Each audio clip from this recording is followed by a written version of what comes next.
Sallallahu ala Muhammad.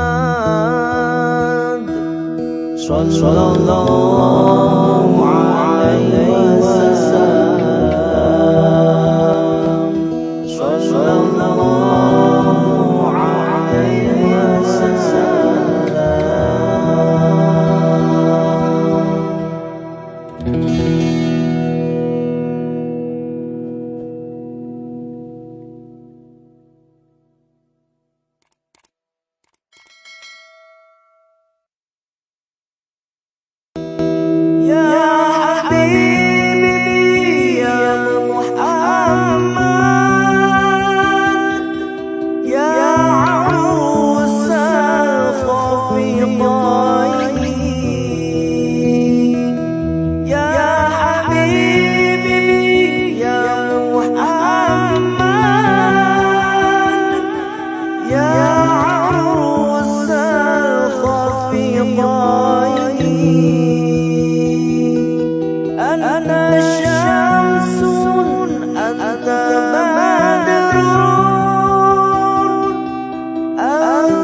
Risalah wa adal amanah. Allahumma salli wa sallim ala Sayyidina Muhammadin wa ala alihi wa sahbihi wa man walah, amma ba'd. Kita mulakan dengan bacaan Ummul Kitab Al-Fatihah. A'udzubillahi minasyaitonirrajim. Bismillahirrahmanirrahim. Alhamdulillahi rabbil alamin, arrahmanirrahim, maliki yaumiddin. Iyyaka na'budu wa iyyaka nasta'in, ihdinas siratal mustaqim. Siratal ladzina an'amta 'alaihim ghairil maghdubi 'alaihim waladdallin. Amin. Syukur kita kepada Allah kerana pada malam ni saya dapat menyambung kuliah sirah ataupun kuliah sejarah, ya, yang sepatutnya semalam jadualnya dan minggu ketiga, tapi oleh kerana urusan ambil dan hantar anak untuk vaksin kedua tu, jadi memang tak sempat lah. Kebetulan pula abang ipar saya, abang sulung kepada isteri saya meninggal dunia pada hari Isnin tu. Jadi memang daripada Puchong ke Banting ke Rembau, Rembau Banting semalam 2 hari tu, Bangi, Rembau, Banting, itulah ulang alik atas jalan je. Jadi nak kejar tu memang tak sempat lah. Jadi kalau ada kosong malam ni tu minta dengan Ustaz Raja. Kalau Ustaz Farhan tak datang, gantilah sebab nak memulakan tu. Kan, lama kita menangguhkan kuliah kita akibat pandemik ini, maka saya minta jugalah kalau kosong lah, kalau tak ada pengganti saya masuk lah sebab nak memulakan balik. Ya, kerana Kita telah membincangkan fiqh sirah selama beberapa tahun. Alhamdulillah sampai dah hujung. Pada saya ingat bulan berapa tempoh hari kita berhenti, kan? Sebab tak ingat lah. Sebab ada masjid di Salah tu tahun lepas. Macam tu rupanya setahun. Oktober tahun lepas. Tangguhkan. Di apa nama? Masjid Salah. Di Bandar Baru Salak Tinggi tu pun bulan 4 tangguh. Baru sambung bulan Oktober ni. Jadi surau kita pun lebih kurang macam tu lah. Kan? Jadi pada perjumpaan terakhir tu saya telah membincangkan tentang khilafah, perubahan pemerintahan era Rasulullah SAW kepada era khilafah. Dan saya secara mukadimahnya telah nukilkan karangan para ulama tentang sedikitlah pengenalan kepada khilafah itu.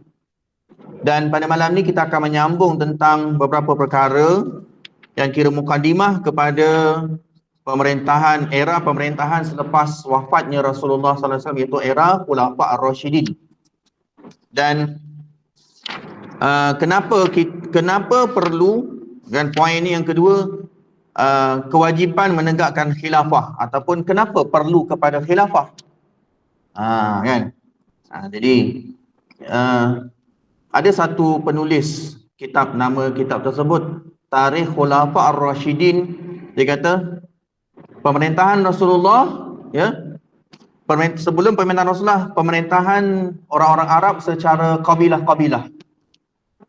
Ya, kabilah-kabilah memerintah, mereka berpecah-pecah.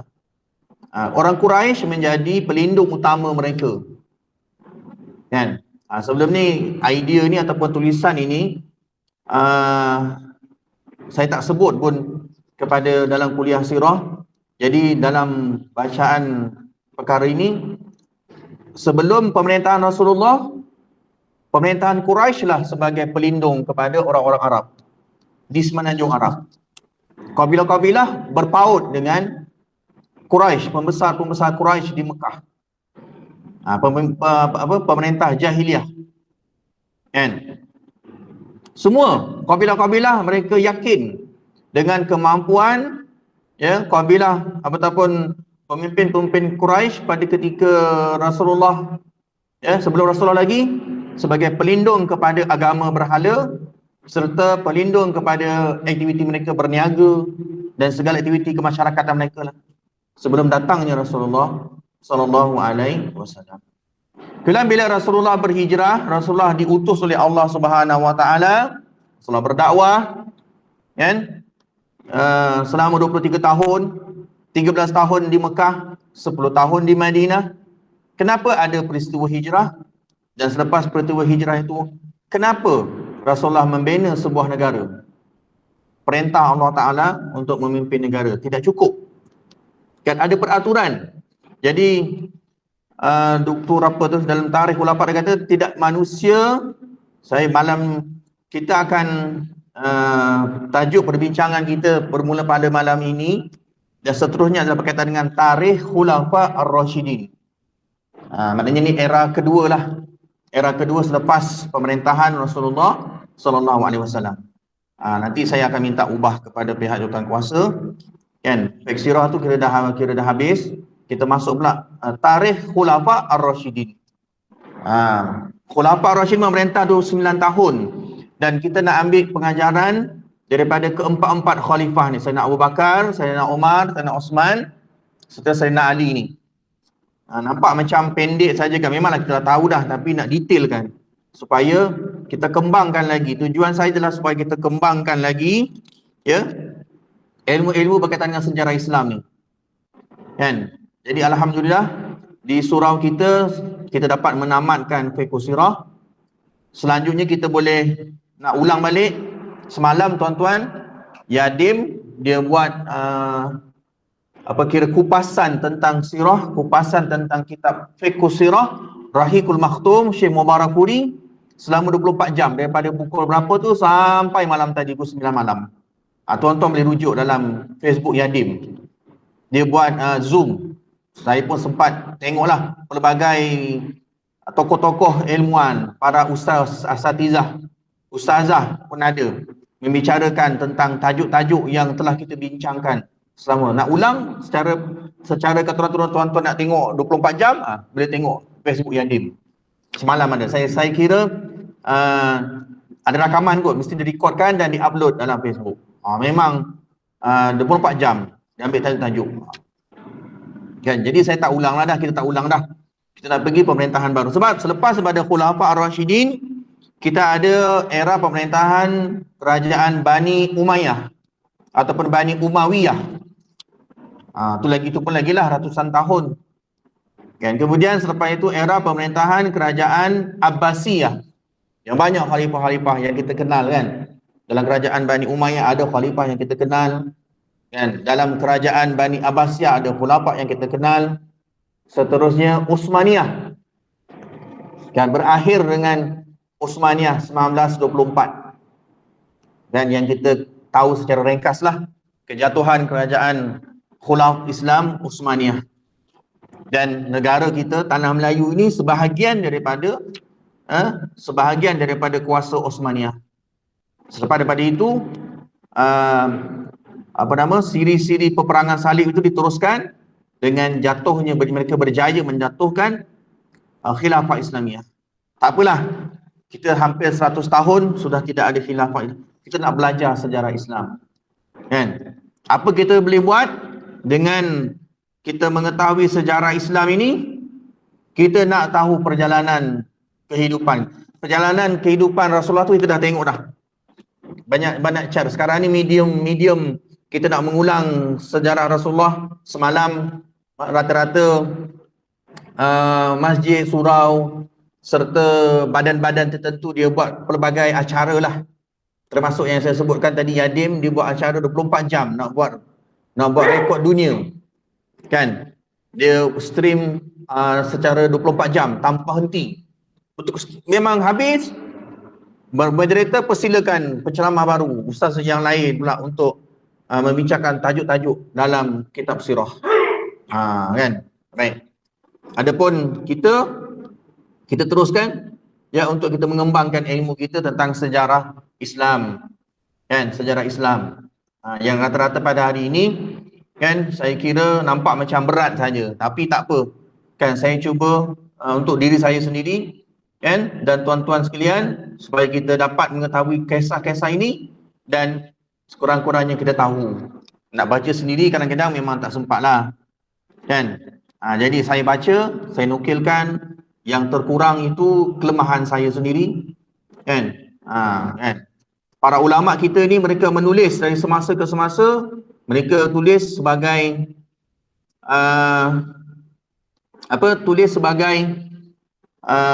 risalah doktorah mereka. Kan? Tujuannya untuk mengembangkan. Jadi perbincangan kita tentang tarikh sejarah Khulafa Ar-Rasyidin ini saya ambil beberapa rujukan. Sama ada bahasa Arab ataupun bahasa Melayu. Yang bahasa Melayu tuan-tuan boleh membeli karangan Tuan Guru Haji Abdul Hadi Awang, Khalifah Fiqh Siasah Khulafa Ar-Rasyidin siri 1, Khalifah Sayyidina Abu Bakar. Harga dia berapa saya beli hari itu? Tahun lepas tak salah saya. Dan yang kedua, beliau telah terbitkan Fiqh Siasah Sayyidina Umar pula, buku kedua. Kan? Dalam bahasa Melayu lah, dalam bahasa Melayu. Tuan-tuan boleh baca lah, boleh beli terbitan Pustaka Ummah. Pustaka Ummah. Jarang jumpa yang bahasa Melayu. Ya. Bahasa Arab saya ambil juga karangan bahasa Arab. Tarikh Khulafa Ar-Rasyidin karangan Dr. Ali Shalabi, orang Libya, dan banyak menulis tentang sejarah Islam, masih hidup. Dia ada ruangan Telegram dia, kan, dia sentiasa menulis tentang sejarah Islam. Ya. Kemudian ada karangan Mahmud Syakir tentang tarikh, dia panggil apa? Tarikh Islami. Tarikh Islami, Mahmud Syakir. Kemudian ada seorang doktor daripada terbitan Darun Nafais, itu tentang tarikh Khulafa Ar-Rasyidin, beberapa rujukan lain lah supaya kita punya pengetahuan mantap lah dari sudut, kan. Tujuan ni bukan setakat untuk siasah politik saja, tapi sana ada berkaitan dengan pentadbiran mereka, pengurusan ketenteraan, pengurusan isu-isu berkaitan dengan Islam. Antaranya Sayyidina Abu Bakar, kita akan bincangkan bagaimana Sayyidina Abu Bakar menguruskan isu-isu berkaitan dengan golongan nabi-nabi palsu. Kemudian Sayyidina Omar mengembangkan lagi sejarah dalam bidang ketenteraan dan juga bidang pentadbiran yang terkenal dengan pensyariatan zaman Sayyidina Omar yang kita dengar begitu. Dalam Sayyidina Osman terkenal dengan pengumpulan Al-Quran yang kita baca Al-Quran dengan resam Osmani, kan? Kemudian dalam Sayyidina Ali yang kita terberhenti, kemudian berpindah kepada kerajaan Bani Umayyah yang diasaskan oleh Muawiyah bin Abi Sufyan, kan? Jadi kat situlah dari semasa, selagi kita ada masa, kita akan teruskan sampailah Osmaniyah, kan? Yang sekarang pun di Kementerian Pendidikan mereka telah susun benda tersebut. Di tingkatan 4 mereka belajar Khulafa Ar-Rashidin, kemudian Bani Umayyah dengan Bani Abbasiyah. Di tingkatan 5 mereka mempelajari kerajaan Osmaniyah. Dulu tak ada Osmaniyah, sampai Abbasiyah saja. Jadi tahun ni tahun pertama kerajaan Osmaniyah secara ringkas. Kalau tuan-tuan nak tengok lagi, ada filem Turki ni tengah bersambung ni tentang kerajaan Osmaniyah. Ada terjemahan dalam bahasa Inggeris. Walaupun kita nak cari bahan memang tak susah Osmaniyah ni, kan? Jadi filem tersebut pun pakaiannya elok. Ada filem Osmaniyah pakaian tak berapa elok, mendedahkan bahagian dada berkaitan dengan perempuan, ada dekat YouTube. Tak berapa sebab penerbit filem kurang Islamik. Yang ini Mehmet Bozdak ni yang saya tengok, pengasas kepada kerajaan Osmaniyah adalah Osman bin Ertuğrul. Ini dah ke-60. Malam ni tayangan episod yang ke-67. Saya layan untuk saya nak mengetahui sedikit sebanyak tentang Osmaniyah. Yang bapa dia Ertuğrul bin apa? 150 episod pun saya layan tahun 2020. Yang penting-penting lah, yang penting-penting. Melawan apa? Kerajaan Rom Byzantine, kerajaan Rom Timur di Konstantinopel. Perancangan-perancangan mereka. Kan? Kemudian saya layan juga. Masuk layan tu mana saya tengok, perhatikan dan juga cari juga dalam buku.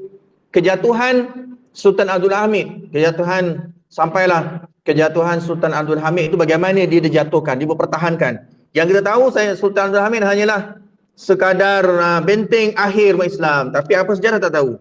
Jadi bila ada video tu pun saya pun layan sedikit sebanyak, ya, perancangan daripada Yahudi, perancangan daripada Inggeris, British, kan, perancangan Bank Dunia dikuasai oleh Yahudi mempengaruhi kejatuhan Khilafah Osmaniyah di Turki itu. Kan? Itulah di sejarah tu. Baik.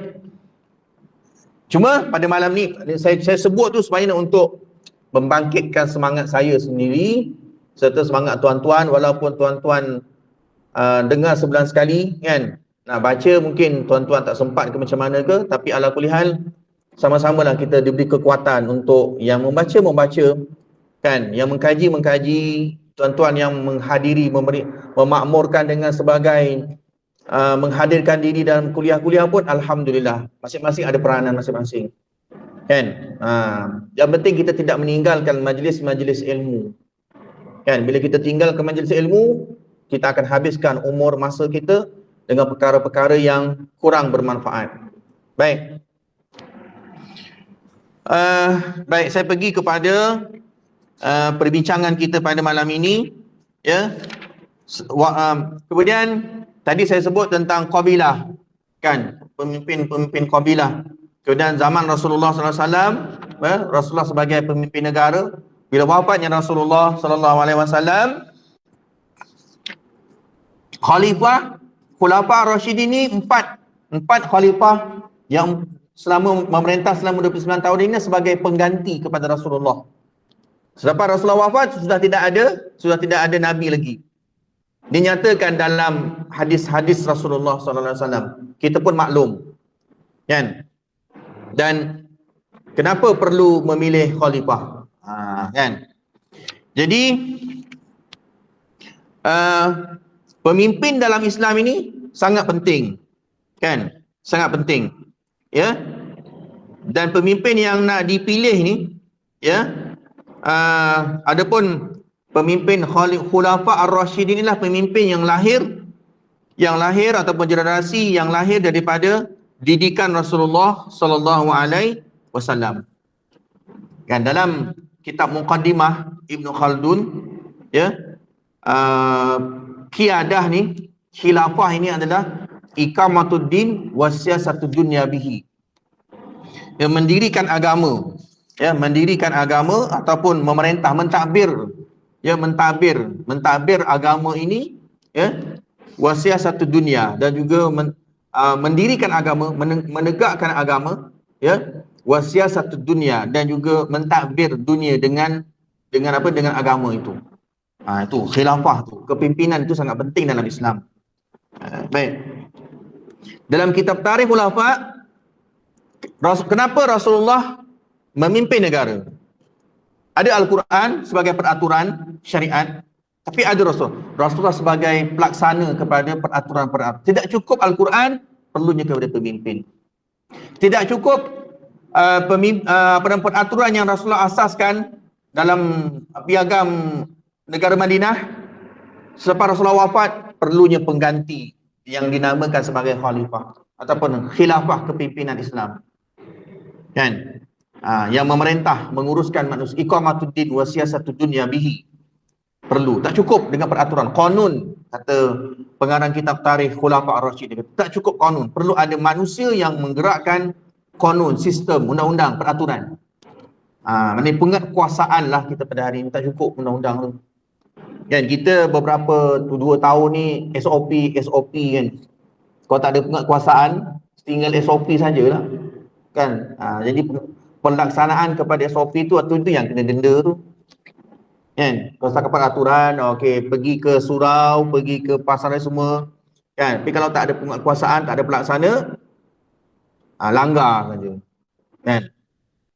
Apatah lagi berkaitan dengan hal-hal dengan dunia, hal-hal berkaitan dengan pengurusan negara, kan? Ada peraturan, tapi kalau tidak ada pemimpin, maka dia tak akan berjalan dengan baik.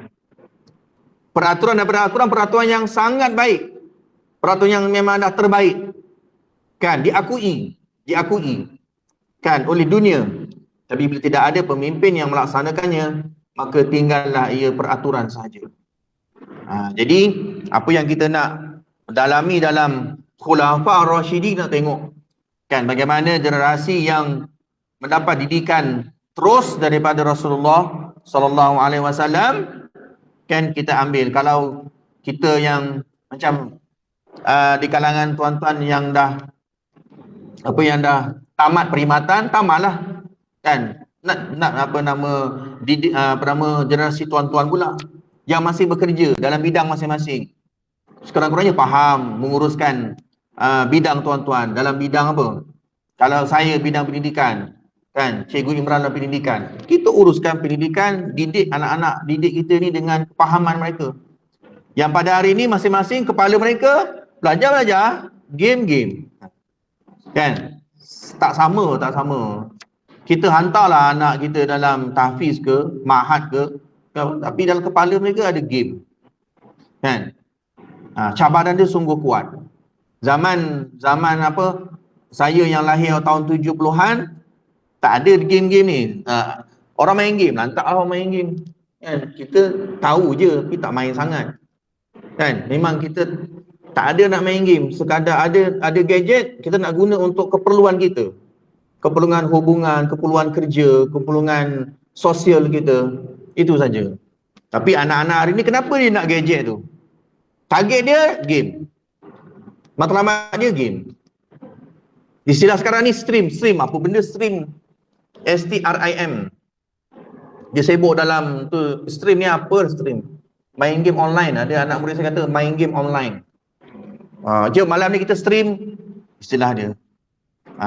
Kita memang tak tahulah apa kan. Yang kita tahu je malam ni live dia mungkin main game secara live lah kot, istilah dia. Itu yang mereka tahu. Jadi macam mana kita nak isi kan masyarakat kita. Masing-masing ada peranan masing-masing lah. Mungkin tuan-tuan ada pengaruh di mana-mana tempat, gunakanlah dengan ilmu yang kita ada. Walaupun sudah tamat pun ada pengaruh masing-masing, ada peranan masing-masing. Kan? Baik. Jadi Khulafah Rasyidin ini adalah pemimpin yang dididik oleh Rasulullah SAW untuk memakmurkan dunia ini. Ya. Dibangun, ya. Maknanya pembangunan modal insan yang dibangunkan oleh sistem Al-Quran. Ya, pendidiknya adalah Rasulullah sallallahu alaihi wasallam. Kemudian bagaimana daripada tanah Arab yang kering kontang, jauh daripada negara bertamadun dan juga penganut agama Samawi yang masih ada, berjaya memikul tugas. Jadi pemimpin ni suatu tugas yang berat. Jadi pemimpin, khalifah, tugas bukan boleh senang-senang. Tak suka pemimpin ni, lalu kita turunkan dia dengan cara yang kita tahulah kat negara kita macam mana kan. Tuan-tuan maklum, yang dekat ni pilihan raya Melaka kan. Paling dekat ni pilihan raya negeri Melaka. Tiba-tiba elok je, tiba-tiba kan berubah. Dah ada pilihan raya dalam keadaan sekarang pun. Pertengahan bulan 11 ni ada penamaan calon, ada mengundi awal berapa hari bulan saya tak ingat. Pemimpin bukan suatu kebanggaan. Ya, kepimpinan suatu amanah yang berat. Ya. Kenapa Sayyidina Umar dipilih? Kan? Jadi benda-benda ni dijawab dalam tulisan para ulama, ya. Dalam tarikh khulafah ini. Kemudian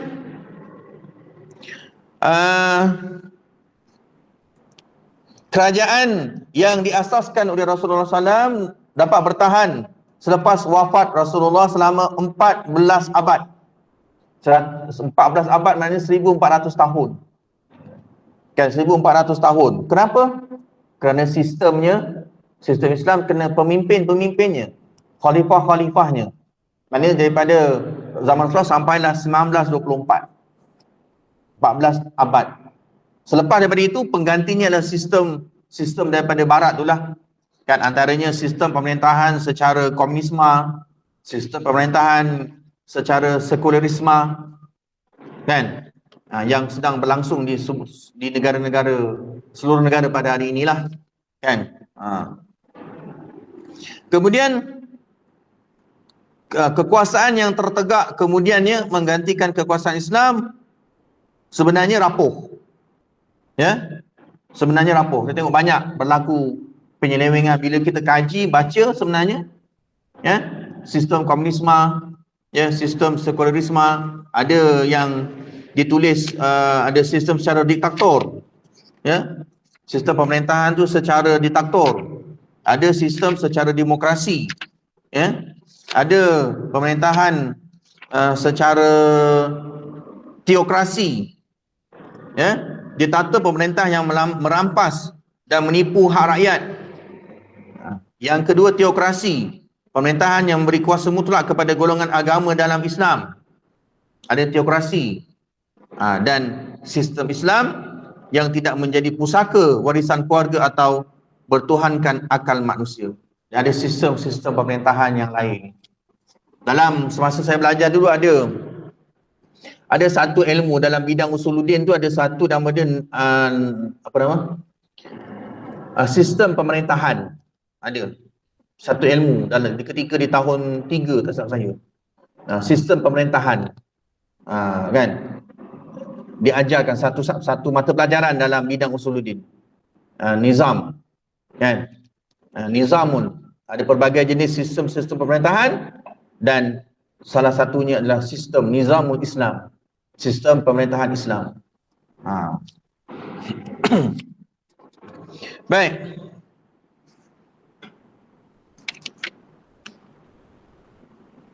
Seterusnya, peranan Khulafa Ar-Rasyidin dikelilingi oleh para sahabat yang masih hidup. Bila Rasulullah wafat, bila Rasulullah wafat, sama ada dipimpin oleh Sayyidina Abu Bakar ke, kemudian bila Sayyidina Abu Bakar meninggal dunia, diambil alih. Cara pertukaran kepimpinan tu daripada Rasulullah kepada Sayyidina Abu Bakar, cara pemilihan secara syura. Kan? Selesai saja majlis pengebumian, lalu Sayyidina Abu Bakar ni dipilih. Ada calon-calon. Dan letak calon 3 orang berdasarkan kaum-kaum yang besar. Lalu mereka pun nampak, oh Sayyidina Abu Bakar. Rasulullah tidak tentukan. Kan? Rasulullah tidak tentukan. Cuma ada tanda-tanda yang saya telah nyatakan pada perjumpaan yang lalu. Rasulullah bagi tanda-tanda saja. Yang Sayyidina Abu Bakar pernah menjadi, kenapa Sayyidina Abu Bakar dipilih? Antara sebab utama, satu, seniority, pengalaman, umur pada ketika itu hampir 60 tahun Sayyidina Abu Bakar. Sebenarnya tajuk Sayyidina Abu Bakar belum masuk lagi. Ini kita secara umum, saya nyatakan pada malam ini sebagai secara umum. Kenapa Sayyidina Abu Bakar dipilih? Antaranya Sayyidina Abu Bakar seniority lah, dia senior dalam di kalangan sahabat. Kan? Antara faktor dia, Sayyidina Abu Bakar itu pernah menggantikan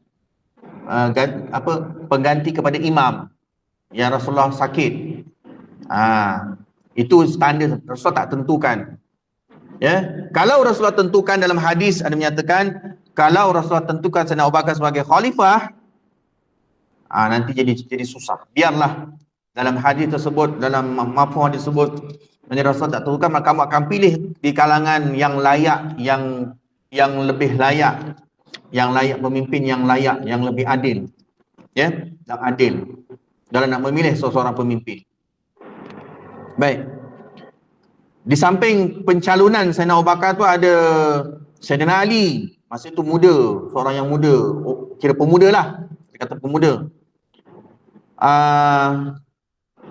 Ubadah ke Sayyidina Abu Ubaidah, pun muda juga. Jadi Sayyidina Abu Bakar oleh kerana dilihat kepada kemampuan dia, kematangan dia, seniority dia, pengalaman dia, lalu dipilih. Semua bai'ah kepada Sayyidina Abu Bakar. Kemudian selepas Sayyidina Abu Bakar, Sayyidina Umar. Kan? Sayyidina Abu Bakar kira dah bagi nama kepada Sayyidina Umar, bagi kepada ahli hilli wal, dalam sejarah Islam ni ada ahli hilli wal aqdi. Siapa dia ahli hilli wal aqdi? Ahli hilli wal aqdi ni para ulama wal umara wa wujuhun nas. Para ulama dan juga para pemimpin dan juga orang-orang yang ada keilmuan. Mereka buat persetujuan. Pada hari ini majlis kan, dalam menentukan pemimpin negara kan dipilih melalui pilihan raya. Kan kita nak tentukan siapa nak jadi pemimpin negara, parti yang paling banyak dialah yang akan jadi pemimpin. Kalau Malaysia ni yang jadi Perdana Menteri, yang jadi menteri-menteri dalam menteri tu berdasarkan kepada parti-parti yang ada kat Malaysia ni. Dalam bahasa Arab panggil majlis niabah. Kan, parlimen tu lah, parlimen. Kalau dia ada 2, satu kerajaan, satu pembangkang. Maksud yang kerajaan, dia akan dilantik menjadi kepimpinan negara. Ataupun khalifah zaman Islam ini, dia dipilih oleh ahli hilli wal aqdi. Di sana ada ahli syura, nama dia syura. Kan? Dia lain sikit. Peranan ahli hilli wal aqdi ni, mereka memilih khalifah. Jadi dicalonkan nama Sayyidina Abu Bakar, calonkan nama Sayyidina Umar, lalu ahli hilli wal aqdi setuju. Sebab memang layak Sayyidina Umar selepas Sayyidina Abu Bakar. Masih lagi dalam konteks syura. Sayyidina Abu Bakar, Sayyidina Umar pula memilih Sayyidina Osman, khalifah yang ketiga. Sayyidina Abu Bakar, Sayyidina Umar tidak tentukan terus nama. Kira tidak mencalonkanlah. Sayyidina Umar sebelum wafat, sebelum meninggal dunia, Sayyidina Umar bagi beberapa nama. Lalu ahli hilli wal aqdi ditentukan.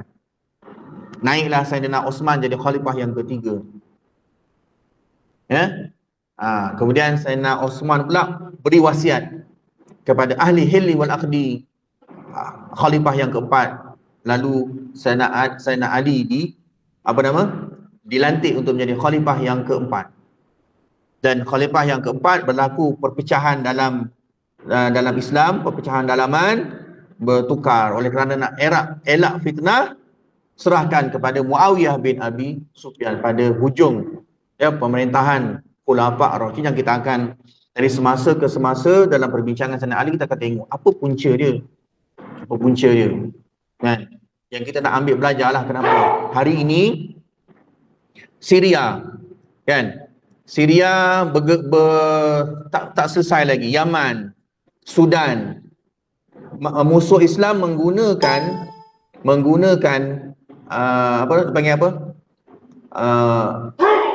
weak spot tu, kelemahan, titik kelemahan umat Islam tu. Lalu berlaku peperangan di Syria, berlaku peperangan di Yaman, berlaku peperangan di Sudan di kalangan rakyat yang akhirnya merugikan umat Islam. Kan? Perpecahan demi perpecahan. Cara dekat negara kita lain pula. Di Indonesia lain pula. Nak melemahkan umat Islam. Kan? Di Indonesia kan, cara melemahkan umat Islam adalah dengan cara membanyakkan kumpulan-kumpulan Islam. Jadi mereka kurang bersatu. Kan, kurang bersatu. Yang naik siapa, yang menguasai siapa? Bukan Islam. Dari sudut ekonominya, dari sudut politiknya, pendidikannya. Bukan kita nak cakap pasal khalifah ni kita nak cerita pasal politik, tidak. Dari sudut ekonominya, dari sudut pendidikannya, kebajikannya, kan? Banyak semua pelbagai sudut. Islam itu kan pelbagai sudut. Kita nak pelajari dalam pelbagai sudut. Baik. Jadi para sahabat yang Khulafa' Ar-Rasyidin ini didokong oleh para sahabat. Kan? Sahabat yang lebih kurang 100,000 lebih. Jadi 4 khalifah selama 29 tahun ini akan didokong oleh sahabat-sahabat yang ramai, dan mereka bertebaran di seluruh negara Islam. Mereka berdakwah. Kan? Ada kibarus sahabah, ada mereka yang senior, sama-sama umur dengan 4 khalifah ini, masing-masing ada kelebihan-kelebihan. Kan? Baik. Jadi pada zaman Khulafa' Ar-Rasyidin menjadi gemilang kerana zaman itu masih murni, sehingga tetap menjadi warisan utuh daripada Rasulullah SAW. 29 tahun itu sangat murni lah. Kan? Di hujung tu saja ada berlaku. Sebab sudah jauh daripada petunjuk daripada Rasul. Kita lagi lah 1400 tahun lagi lah. Kan? Ada yang berpegang dengan petunjuk Rasulullah, ada kumpulan yang tak terima. Kan? Negara Arab, negara Islam, tetapi tidak menggunakan cara pemerintahan Rasulullah SAW. Ada juga pada hari ini. Negara Islam lah, tapi dia ambil sistem ekonomi daripada bukan Islam. Dia ambil sistem-sistem yang daripada bukan Islam.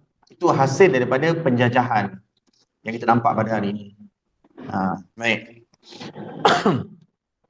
Kemudian melalui pelaksanaan syura yang melibatkan hak rakyat mengikut batas-batas yang tidak ditembusi kelemahan manusia, sebagaimana yang berlaku dalam teori kenegaraan ciptaan manusia semata-mata.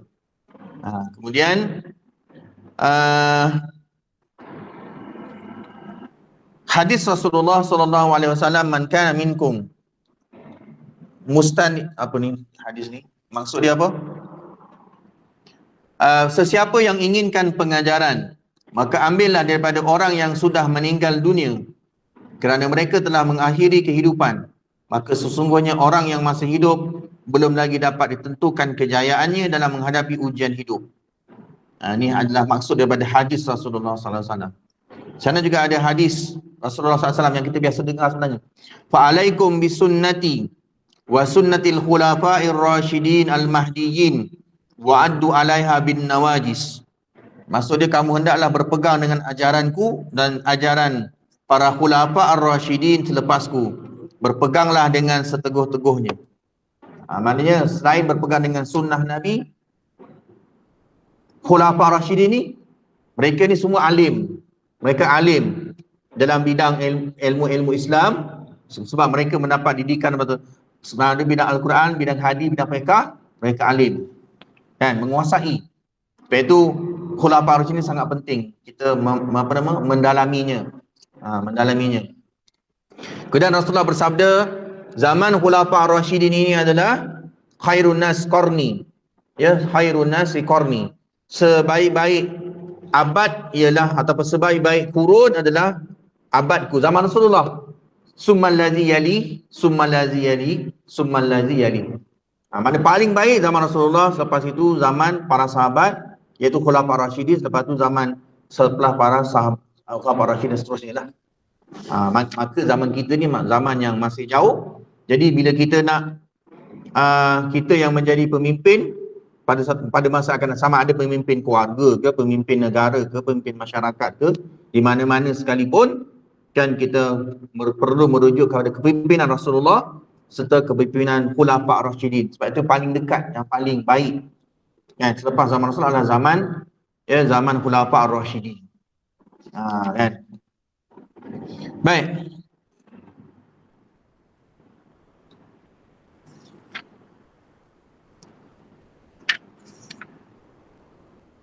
Yang kedua, para sahabat bila sebelum terlantiknya Khalifah Sayyidina Abu Bakar ni, bila dengar sahaja berita kewafatan Rasulullah, ahli keluarga Rasulullah sangat sedih, sudah tentu sangat sedih. Jadi di kalangan masyarakat Islam ni bila mendengar berita kewafatan Rasulullah SAW, mereka sedih. Itu membuktikan kecintaan mereka. Kita yang jauh ni dengan sirah, dengan hadis-hadis, ada setengah mereka yang belajar di pondok-pondok kadang-kadang pun rasa cemburu juga. Ada kawan-kawan kita, mereka khatam kitab. Bila datang dia musim Maulid Rasul, tahun baru ke, mereka berbincang sama-sama, mereka khatam satu kitab berkaitan dengan Rasulullah SAW. Itu satu budaya yang sangat baiklah. Kan, mereka kata semalam ni mereka Google Meet, tak perlu datang dah. Dan saya berhenti cepat pula. Tak apalah. 8.15 saya berhentilah. Kan, nak pergi kepada penutup dulu. Kan? Mereka khatam tiap tahun, mereka khatam satu kitab berkaitan dengan Rasulullah SAW. Berbincang secara Google Meet. Kan? Kita di peringkat surau dan juga tu mungkin tak mampulah. Yadim dibuat khatam, kira khatam lah, khatam diskusi semalam 24 jam berkaitan dengan kitab sirah. Rahiqul Mahtum yang mendapat anugerah kitab Rahiq. Kenapa dipilih Rahiqul Mahtum? Sebuah kitab, sebuah buku yang diterjemahkan oleh pihak Yadim sendiri. Tebal ya tuan-tuan, ya tebal. Diterbitkan oleh pihak Yadim sendiri dan juga mendapat anugerah. Syekh Mubarakfuri itu dia buat mendapat anugerah, kan, tulisan beliau tu. Jadi salah satu juga sumber daripada sirah Rasulullah SAW. Jadi para sahabat ni sehingga sangat sedih, mereka sangat mencintai. Kan? Jadi ada di kalangan para sahabat ini, mereka tak tahu nak buat apa-apa, sampai tak tahu nak buat apa-apa. Terkejut dengan kewafatan Rasulullah SAW. Bingung, sedih. Kan? Ada golongan munafik, dan golongan munafik mengambil kesempatan menjadi gunting dalam jabatan, dan ada juga yang murtad. Itu beberapa suasana yang berlaku. Sebab itu sangat penting pemimpin dalam Islam supaya nak menguruskan isu-isu yang berkaitan dengan murtad pada zaman bermulanya pemerintahan Sayyidina Abu Bakar itu. Kan? Kemudian Sayyidina Umar sendiri, dia menghunus pedang. Dia kata barang siapa yang mengatakan Nabi Muhammad itu bahawa Rasulullah SAW tidak wafat, hanya pengsan saja, laksana Nabi Musa AS menghadap Allah Subhanahu Wa Taala. Lalu naik Sayyidina Abu Bakar, bangkit Sayyidina Abu Bakar bila dah ziarah dan menjelaskan situasi pada ketika itu bahawa Rasulullah itu adalah manusia seperti kita, telah wafat. Maknanya Sayyidina Abu Bakar menenangkan masyarakat Islam pada ketika itu,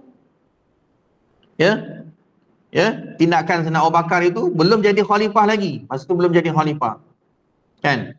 Menenangkan suasana, dia kata Nabi Muhammad itu, ya, man kana ya'budu Muhammadan fa inna Muhammadan qad mat wa man kana ya'budu Allah fa inna Allah hayyun la yamut. Wa ma Muhammadun illa rasul qad khalat min qablihi rusul. Apa imata au qutilan qalautum ala aqabikum wa may yanqalib ala aqibai fala yadurallahu syai'a wa sayazillahu syakirin. Sesungguhnya sesiapa yang menyembah Muhammad, sebenarnya Muhammad telah mati. Dan sesiapa yang menyembah Allah, ketahuilah sebenarnya Allah itu maha hidup selama-lamanya, tidak sekali-kali mati. Surah ayat Quran 100 ayat 144. Surah Ali Imran. Bila daripada ayat itu, baru sungguh bertenang, Sayyidina Umar sendiri pun dapat menerimanya. Sayyidina Umar jadi terduduk dengan kesedihan, seolah-olah kali pertama mendengar ayat yang diturunkan. Padahal ayat tersebut telah diturunkan ketika peristiwa Uhud. Ayat yang dibacakan oleh Sayyidina Abu Bakar tadi itu. Maka keadaan menjadi kembali tenang dan jenazah Rasulullah juga diuruskan. Selesai daripada situ barulah mereka berkumpul di Saqifah Bani Sa'adah. Itu kita akan bincangkan peristiwa Saqifah Bani Sa'adah. Kita akan bincangkan pada perjumpaan akan datang. Okey, wallahu a'lam. Oleh kerana masa yang tidak mengizinkan, kita berhenti kira mukadimah kepada khulafa, perlunya pemimpin, dan juga tentang pengenalan kepada khulafa ar-rasyidin. Pada perjumpaan akan datang kita akan bincangkan kewajipan menegakkan khalifah selepas wafatnya, ya. Kewajipan menegakkan ataupun kenapa khilafah. Tajuk pendek, kenapa khilafah? Tanda soal. Dan juga peristiwa Saqifah Bani Sa'adah. Dan untuk akhirnya, saya memohon kemaafan sekiranya berlaku kesalahan, kesilapan dalam penyampaian pada malam ini. Itu adalah kelemahan saya dalam memahami ilmu-ilmu sejarah Islam itu dan juga ilmu-ilmu Allah. Mudah-mudahan perbincangan kita, penyampaian pada malam ini akan mengembangkan lagi ilmu kita berkaitan dengan sejarah Islam. Qulu qawli hadza wa astaghfirullahi wa lakum. Billahi taufiq. Wassalamualaikum warahmatullahi taala wabarakatuh. A'udzubillahi minasyaitonir rajim. Bismillahirrahmanirrahim. Alhamdulillahirabbil alamin wa bihi nasta'in ala umur dunya waddin. Allahumma 'allimna mimma jahilna wa zakkirna mimma nusina. Allahumma zidna ilma. Allahumma inna na'udzubika min ilmin la yanfa', min qalbin la tashfa', min nafsin la tashba'. Sallallahu alaihi wa sallam Muhammad wa ala alihi wasallam. Alhamdulillahirabbil alamin.